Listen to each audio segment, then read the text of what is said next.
those red zone turnovers, those turnovers, period, from the defense. I think you can really build off of those things and give your offense extra possessions, which will, bode well for this Colorado team with Shador Yeah. Sanders at the helm and Travis on the other side and all those weapons out there. Offensive line playing a lot better for the Buffs. Going to be presented with a challenge this week, Hmm. of course, but K State will too. They've never seen a defense like the Buffs. But how will the K State defense hold up against this Buff offense? What do you think? Can they keep them contained on the back end? Can they get to the quarterback? How have they've been looking in your eyes? Yeah, I think K State's got a really solid and good defense. I think their strength is their linebackers, in my opinion. They got a couple of really good linebackers. They've got a decent amount of sacks, but they've got a lot of pressures too, which, you know, if you're a K State, you want those to be sacks. But, we've seen CU's offensive line. They've been up and down. And sometimes if those pressures that K State's having against somebody else, those could become sacks against CU if their offensive line doesn't step up. And so the point is that they're at least able to put pressure on the quarterback. But I do think, Shador handles that better than most quarterbacks. And I'm not sure. I'm really not sure there's a secondary around that can handle Colorado's receivers if Shador can find them. And so, K State to me is not like a dynamic, secondary. I think that if Shador has got a little bit of time, he's going to be able to, find some things through the air. It might be a tough game for CU to get the run game going, but based on what we've seen in the last three games, I would imagine they're going to continue to try that.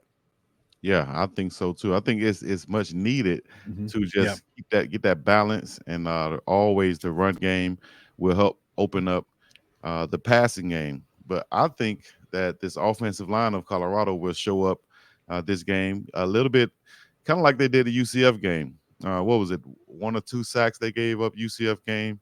Yeah. A I think it few was two. pressures. Yeah. I think they can the pressures that K State usually get, I think we can bow up and not allow. I don't see any super athletic guys. I don't see any Javon Curses over there. I Mhm. don't see anybody that's going to really scare them. They might hear this and get fired up, but at the same time, I think if we do what we're supposed to do on our offensive line, whether Bentley or Benson is back or not, I know he did an interview with Shador. I'm not sure if he's going to be inserted into the starting lineup yet or not. That might be a game time decision when the depth chart comes out. But overall, the line has been playing very well. If it's no super elite defender over there, I think we can do well as a unit to protect Shador Sanders, and we know what that leads to. So, Yeah, and I'll say this about the offensive line too is that they've had their struggles at times, but I think Jordan Seaton had his best game of the year against UCF. I think Tyler Brown had his best game of the year against UCF, and Kareem Harden came in and did a really nice job, I thought, at right guard in place of Khalil Benson, who was out, and so and Hank has been pretty solid over there. Philip Houston, had a solid game, so. I think that there's a lot to be said for confidence and what that can do for you going forward. And I think that group can take some confidence on what they did against UCF. And you would think that would help them moving forward. And so I think this is a big challenge game for that offensive line to prove that they can do that a second game in a row. yeah, and this their coach Kleiman is coming over from North Dakota State, right? So he has Yeah. the ties with North Dakota State and their head coach there. So I'm looking at an article right now, just so have it on buffstampede.com. And I do have to finish that Coach Dancy interview also.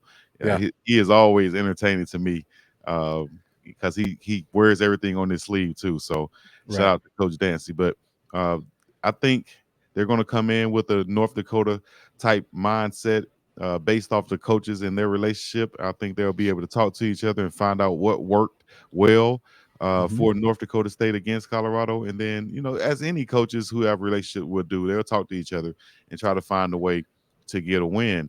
The things that work for North Dakota State and their running back and their runs, design runs, I think will be implemented. Avery Johnson, I think, rushes at least, I think it was in the article, at least 8 times per game. He's going to call his own number. But um, like I said, those runs that he has can be those extenders, those drive extenders, those 10 to 12 a pop when he's Yeah. averaging 8. We have to find a way to bottle that up. I think that's the key to victory. Also, I read that he's over his percentages dropped 33% once he passed the ball past 20 yards down the field. So all of his throws are usually going to be short, as we see on the film. So bottle that up. We've been great on deep passes down the field for the most part. Bottle that up. Keep everything in front of us. Be sure tackling. Run to the ball on defense. It could. Hey, if we do what we're supposed to do, it could end up with a score Yeah. like a UCF. I'm telling you, Yeah. because And it's well, the same type mold. and the other thing too is that with Avery Johnson, I think he's a pretty good young quarterback, but he's also his percentage drops dramatically when he's flushed from the pocket a little bit, There you go. and so um, that's probably the case for most quarterbacks. But I mean, like Shador, if Shador is flushed from the pocket, I still trust him to find an open receiver. Avery Johnson, I think, is still working on that aspect of his game, and so I think that the Buffs, you're right. If that front seven can come to play, slow down the run, and and just make him uncomfortable, I think that's going to be huge. And Yeah. one thing, I haven't looked at this number, but doesn't it seem to you that a lot of times when the Buffs get burned on the quarterback run, it seems to be like on 3rd and 6, and it's a big down, you got to get off, and then that quarterback hits a 12-yard run. It Yeah. just seems like the runs are big. Like Yes, yeah. And that's what I'm saying. That's where we're going to have to find a way to negate those things and stop those things, whether it's spying the linebacker or bringing a sub guy in. Like, I would love to see this. I would love to see Carter Stoppmeyer with the return of Shiloh Sanders back there. I would love to see Carter Stoppmeyer in those situations, or another DB in those situations that you just explained, 3rd and a long or something like that, where we might be showing blitz, but we're playing man on the backside. We Yeah. need to have a faster guy there rather than a linebacker. I would think a faster guy there that can spy Avery, and when he is flushed out of that pocket, we're right there to make that tackle. So those 8-yard gains, 10-yard gains are cut to 3, 4, 5-yard gains. Right. Like that.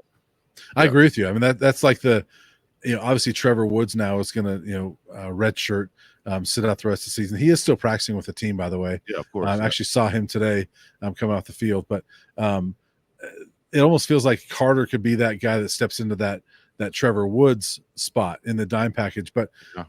I don't know. I don't know if they would do this because they like the Shiloh and Cam pairing. But what about Shiloh in that role and keep Cam back Shiloh at the too. safety? Not that you would only play Shiloh there, but on those 3rd downs, move Shiloh up into that like dime spot because he's the big hitter there.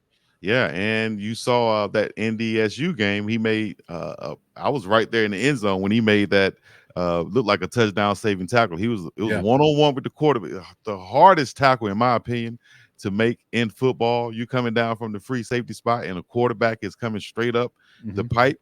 He can go either way. Everybody else is in man. Oh man, and he made that tackle. And I made the comment. I think Deion Sanders Jr. was right there in front of me. I said, "Man, that's a great tackle." And he turned around and was like, yeah, it was, because we know how crucial that was. So you might be right. Yeah. It could be Shiloh, or it could be Cameron Simmons Craig. We saw him make a tackle on the 2-yard line at the UCF game that set up the big turnover for Travis. So I think you can rotate those 3 guys, have them on the field. That makes your defense faster. You're not going to lose, I think, any tackling ability. And hey, using those guys in the way that they're best to benefit this defense, I think is what Coach Rob Livingston is looking to do.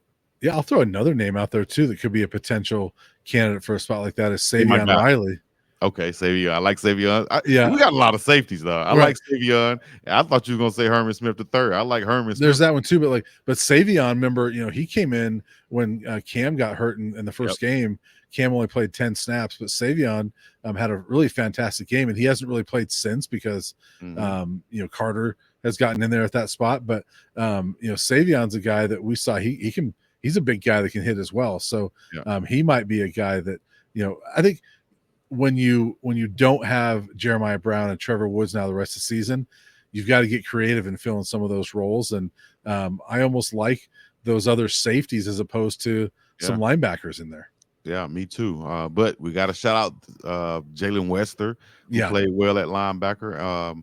Also, Xavier, you mentioned. I saw Xavier and Riley make a nice play at practice this past week, thanks to the videos that was put out. So I think he's getting reps, and we might see a different combination back there on the defense side of the ball this week, just to stop those big runs, like you said, in those yeah, situations. Also, a big thing that we need to watch for, I think, is those screens to Dylan Edwards. yeah, We yeah. have to bottle up Dylan. Don't let him get going. We know he is fiery, determined. He's going to play hard. He's going to want to win. We're going to see some emotions out of him, whether it's good or bad. Hopefully, it's a Mhm. lot of bad ones until he plays another game. But shouts out to my guy Dylan, run. But this game here can be with those safeties out there can be suited to stop those screens too. We saw BYU force a turnover on the screen. We saw BYU Mhm. fans damn near force a turnover with just Right, how rowdy they were, right. and kind of shaking, I think, the sophomore quarterback. They haven't been great on the road, this team as a whole, with their coach. So coming to Folsom, where Colorado has been pretty good these past year and a half, I would say. Yeah. Uh, especially this